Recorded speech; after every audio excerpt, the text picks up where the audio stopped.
Hello and welcome to Spaceoneers Live. We present to you live here from YouTube, our third panel looking at investment in space.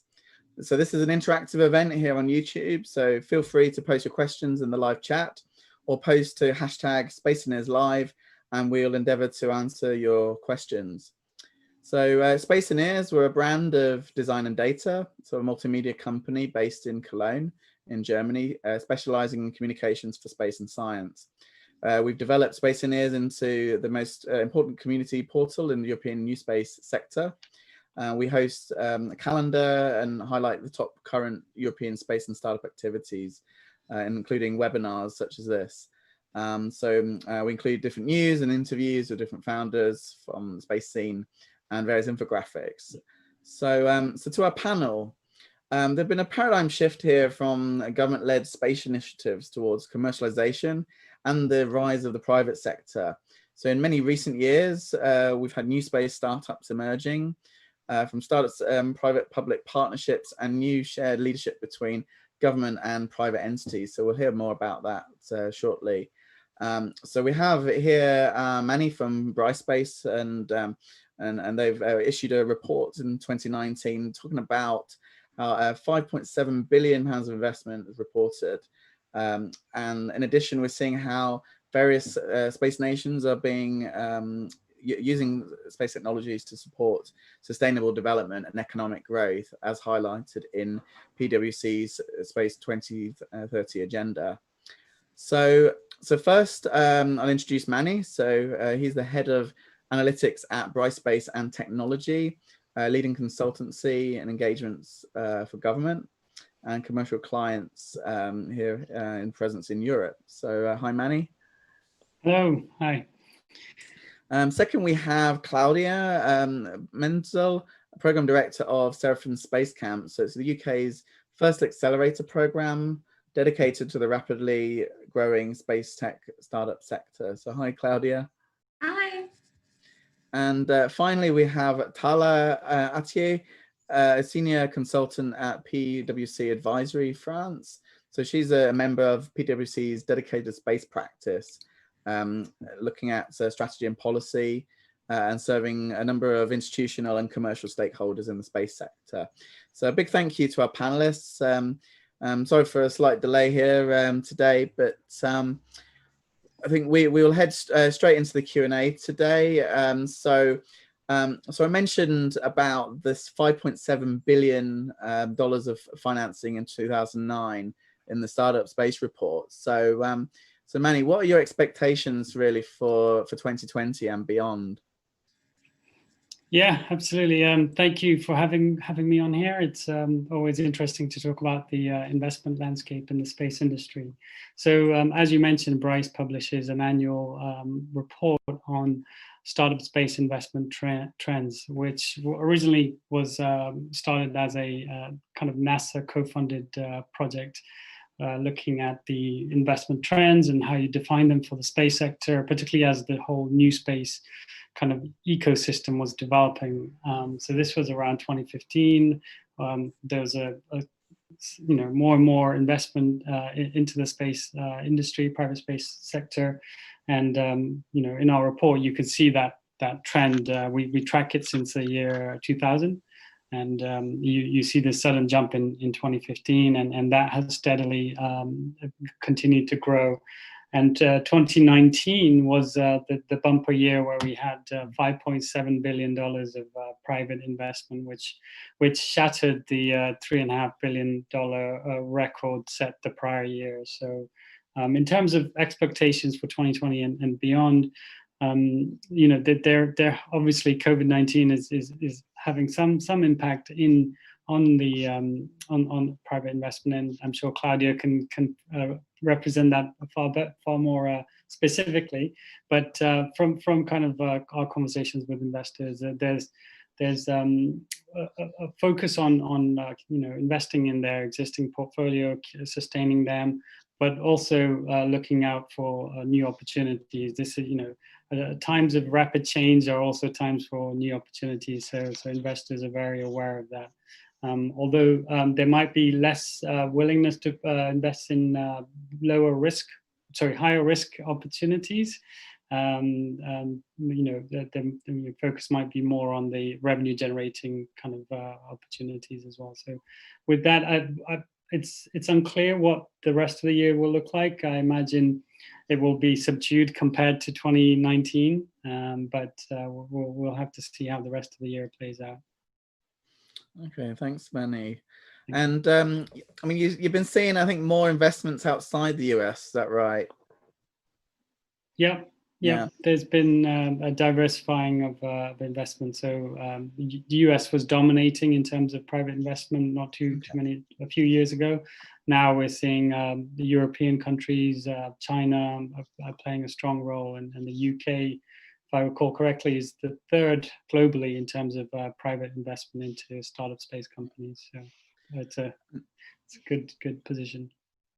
And Claudia, so you represent the Seraphim Space Camp. So do you want to just say a little bit about that first? So Seraphim Space Camp, we're an accelerator program for early stage space tech startups. We are backed by Seraphim Capital, which, as Manny kind of pointed to, it's venture capital fund focused on investing in space tech. We typically invest around the Series A mark, but we were seeing some really interesting and exciting early stage deals coming through our pipeline. So we launched Seraphim Space Camp to give them a home to accelerate their business, learn about how to get investment from venture capitalists, and to build commercial relationships with corporate partners. Great.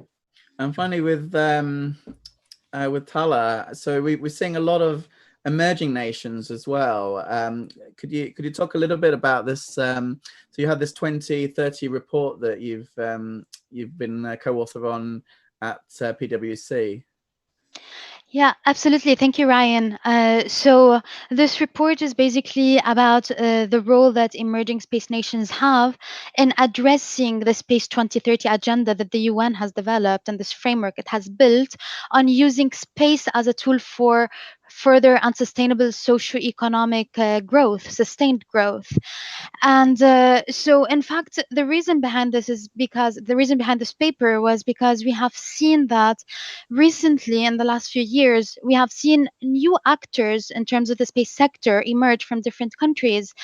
And this is because of the trends you have mentioned in the beginning, Ryan, about how it's become easier to access space, how it's become easier to become a space nation, not necessarily just by developing, your satellites, but even just by integrating yourself at the downstream and using the Earth the space-based data and services.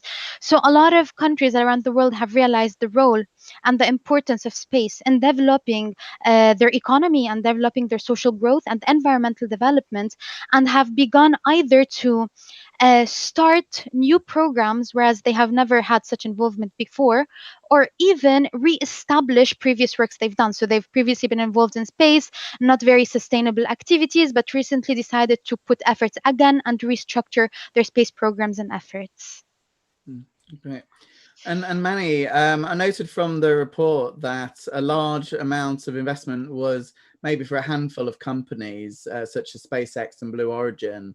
But do you see this trend becoming more sort of diverse amongst not just sort of the geographical spread, but the numbers of startups and those sort of types of startup companies? Yeah, that's a good question. Yeah, the number of startups has steadily increased as well. And over the years, those startups that were founded, we've got some interesting charts in our report. You can see that they've then gone on to raise funding in the following years. So although the numbers of startups has increased, the amount of investment is fairly concentrated in a few large companies. So Blue Origin, SpaceX, OneWeb were the kind of the three or four main kind of startups that made up of a large portion of the investment. Okay. And Claudia, how do you help get startups ready for investment? So for us, it's all about obviously accelerator program. It's all about accelerating their growth. Sorry about that noise, that was my cat coming in. So we spend over half of the hours on the programme that we deliver on investment readiness. So I'm very lucky, obviously, to be backed by Seraphim Capital. So I've got the likes of venture capitalists who have been investing in deep tech for years, and specifically into space tech over the last 5 years, at my disposal to help the startups that we support. Really kind of top tips for any space tech startups out there is really learn how to get your story right. We find that a lot of startups, especially from the deep tech sector, struggle to convey what they're doing in a really interesting, exciting way. And also to just get out there and really try and build relationships with investors. It's good to we always kind of compare it to dating in a way. So it's all about the long game, and you want to sometimes play it cool, but keep people interested. And what would you say are like the main challenges that startups face there on the camp? So main challenges, yeah, as I said, it was probably the storytelling is something that is difficult to get right. We're seeing more and more as we've been working with some of our corporate partners and sponsors, so some of the bigger primes like Airbus,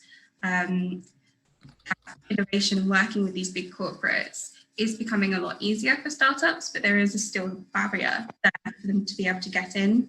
But the more we're seeing corporates realise that innovation is something that they need to keep moving forward with, the easier it's becoming. And that for an investor is a big bonus. So if a startup is looking to go out and raise investment, being able to get that corporate validation is really important. That's great. And Tala, sorry, I know we don't see your video due to certain technical problems, so how do we best sort of demonstrate the sort of societal and economic benefit there for space technologies? That's a very interesting question.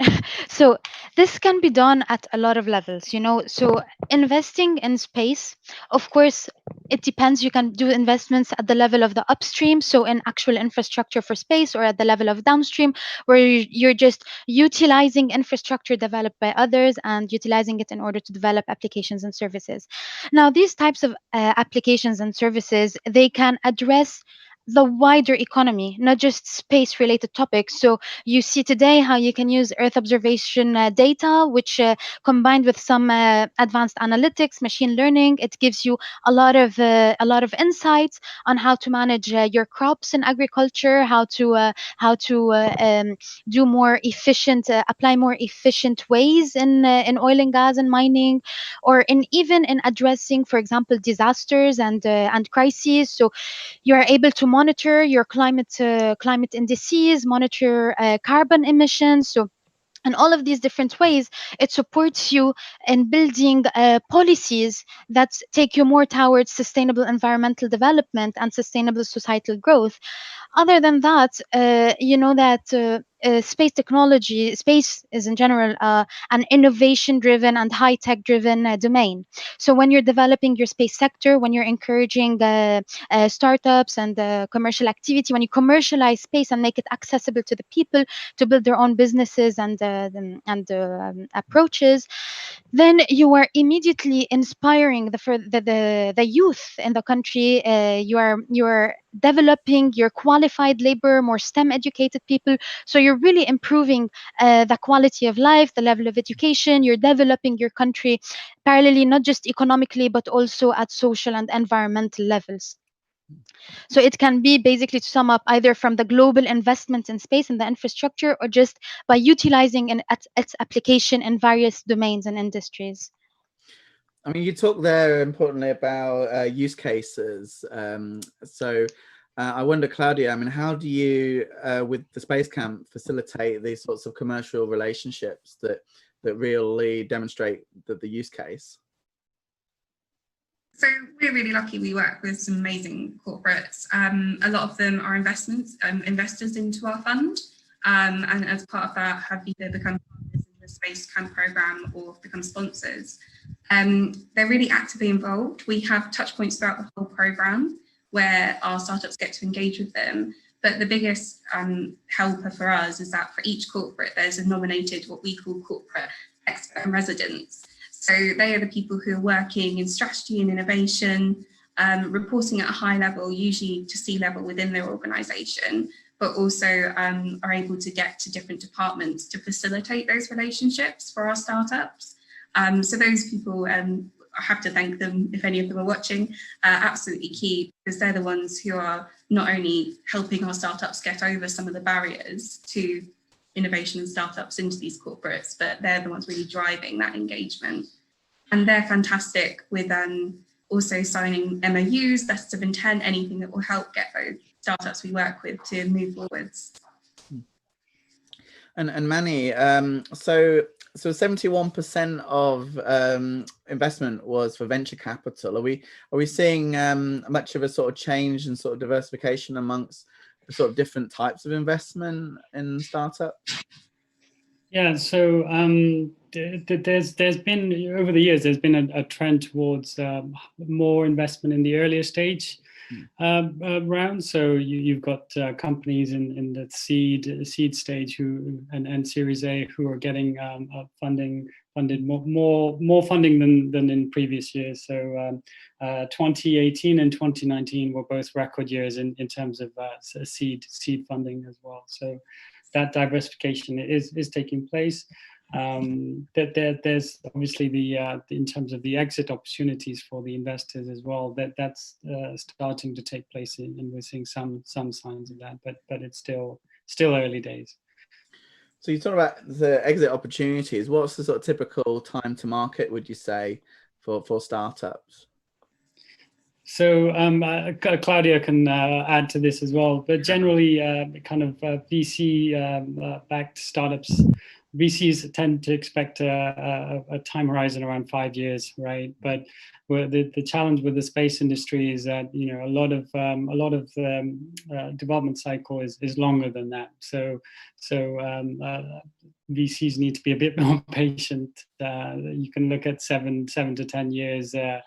To see that return. So and they're the space startups are also can be fairly capital intensive as well. So that needs to be factored in. I'll let Claudia. And Claudia, do you... Yeah, so I agree with that. VCs do typically look to see a company exit within 5 years to get that return on investment. A lot of the startups that we work with are kind of longer term plays. So we will see them start to exit, as Manny said, 7 to 10 years time as their markets start to emerge in the coming years. So it is in some ways a slower industry in terms of getting that return on investment. But at the same time, for us at Seraphim, the space tech categories are quite broad. So it's not all about rockets and satellites, as much as we have done quite a few constellation investments, and we have seen some early exits starting to happen this year. So it's still a fast-moving industry, I'd say, especially when it comes to exits. Yeah, and just to touch on that a bit more in terms of the diversity of opportunities, we produced this kind of global space economy chart that looks at where the different revenue is coming from in terms of the industry, from satellite services through to launch, through to satellite manufacturing, and satellite services and ground segment are the main major contributor to that. And what we're seeing on the investment side is somewhat inverse in that there's a lot of investment into launch. And not as much into the ground segment and some of the services side. So we're starting to see that shift, but it's not coming in as much as the revenue opportunities there are. So. Okay, and Tala, so your report, the Space 2030 report, is focusing on emerging space nations. So. I mean, first of all, actually, how do you define an emerging space nation? So, of course, there are a lot of different ways to define what an emerging space nation is. But what we did for our report and our study is we have found that there wasn't one way or one standard to which, or a global one, at least, to which you can define a country to be an emerging space nation or not. So what we did was we defined our own criteria, which basically demonstrates, so on a high level, for us, an emerging space nation is a nation that has, for the first time, just started to incorporate or invest in space activities anywhere along the value chain, which can be at a research level, at R&D level, at operations level, at space exploration level. So you have emerging space nations investing in different places, some going all in, such as the UAE, which has recently launched the Probe of Hope. So the UAE is also considered to be an emerging space nation, and you have others that have smaller space programs, targeting the downstream of the value chain.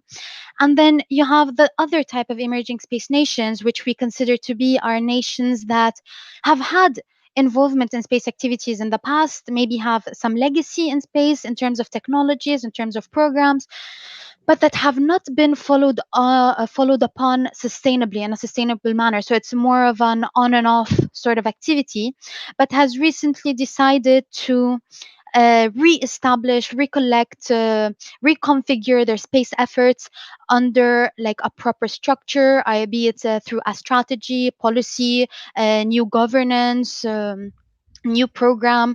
So in that type of manner. So we define them in two ways. Of course, we look at different criteria and indices that rate among different nations, and we come up with a rating for each. But again, it's something, of course, that's arguable, and it's just our own definition of what would be an emerging space nation.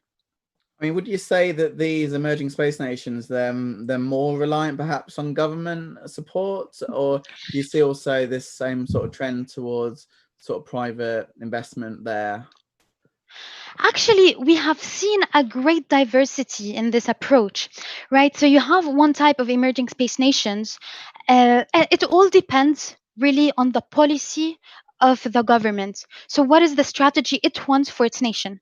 Does it immediately go with the new space era? Does it go with a new space approach, sort of like Australia and New Zealand? Or is it more of a conventional approach where it wants the space sector to be dominated or led by the government and minimizes the participation of the public sector? Now, we have seen that a lot of the new entrants are aiming for the first way, because of course the new space has demonstrated that it supports the government a lot when the industry is showing initiative, industry is putting investments. You're developing a competitive industry, you're bringing returns to your economy once you're encouraging your industry to do that. So a lot have chosen this approach, but again, it depends on policy level. So for example, you have Egypt, another emerging space nation that started out with more of a conventional approach, where it wanted to governmentally lead the space activities, and it was mainly because it wanted the space activities to be based on military activities. But we recently saw that even Egypt has shifted towards trying to attract investments from the private sector. So it's really about the government deciding what ecosystem it wants to build regarding the space sector. Okay. So, I mean, what countries would you say have indicated new investments there within emerging space nations? So you mean what countries are trying to push for the industry to invest? Exactly, yeah. Okay, so I made the example of Australia and New Zealand. These are great examples of, so New Zealand, it's an entirely new space program, entirely based on the government creating the regulatory framework and policy framework to encourage its industry to invest. You have Australia, the same. So it's trying to, actually Australia, so it has decided which are the high priority areas that it wants to address. It has created funds in order to attract investments to support the industry to invest as well.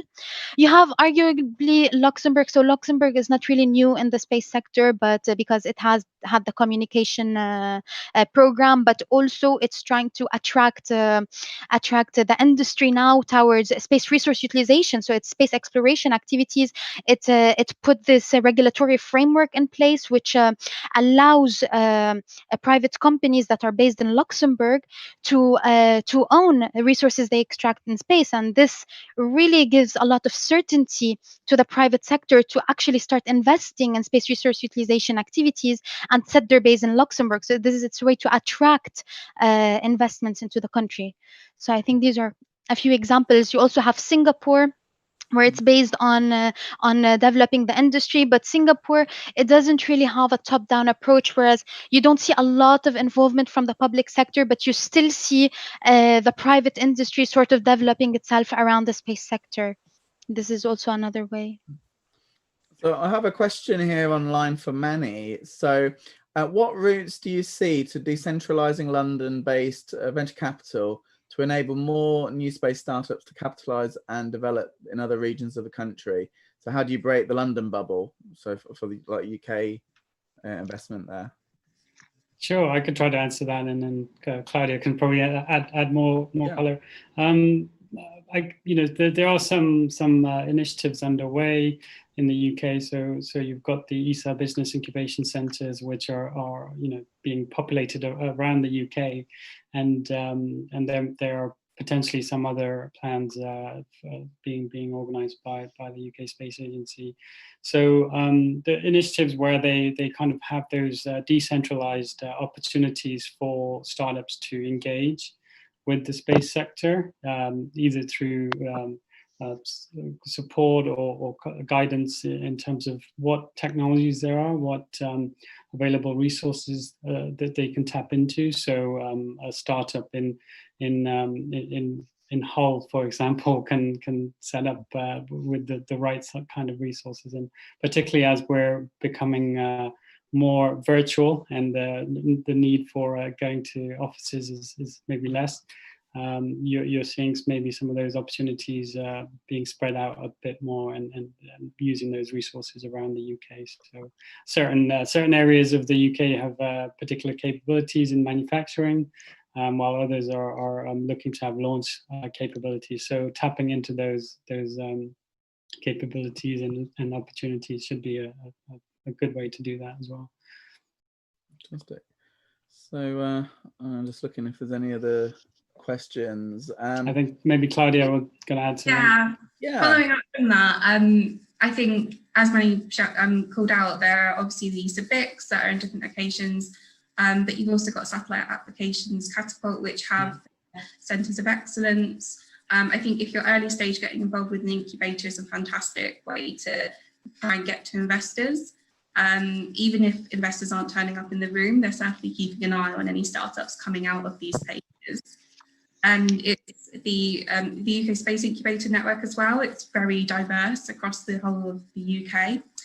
And I think we're just going to see this start to increase. I think the person who asked the question is right. There was this kind of London bubble before, but as we're all in lockdown now, we're starting to see more virtual events starting to happen. And, our most recent Space Camp one, we had 300 people dialed in from over 25 different countries. So I think it's not even going to be to the UK, it's just going to be, we're going to see this wonderful kind of global network starting to emerge when it comes to space technology. Well, I'm just looking for other questions here. So, regarding lunar Mars operations, wait, hang on, there's a problem with audio here.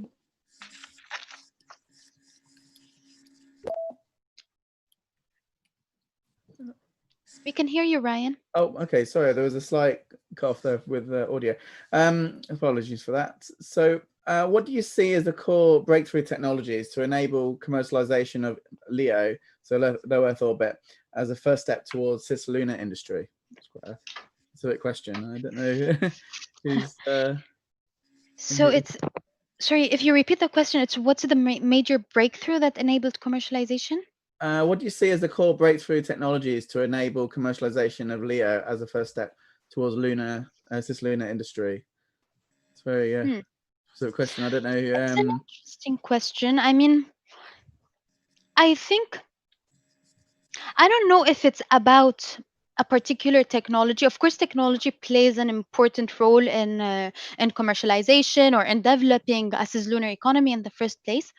But I don't think it's just about that. It's about, I would say, the mindset, the business opportunities that you see through it. For example, we've seen through the ISS that it has been really important for a lot of developments on Earth, which are basically spin-offs from space applications, not just space-based, right?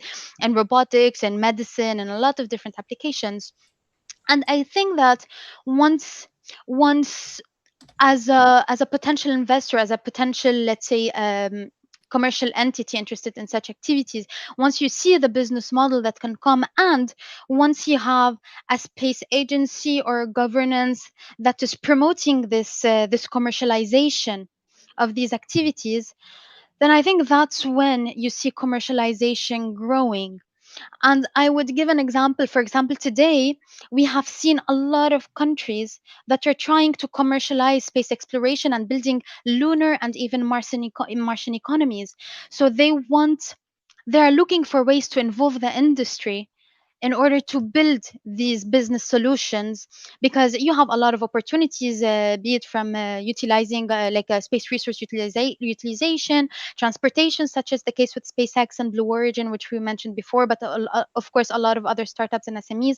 You have business opportunities for terrestrial industries, not just for space industries. So whether it's from energy, mining, construction, etc., they all have business opportunities.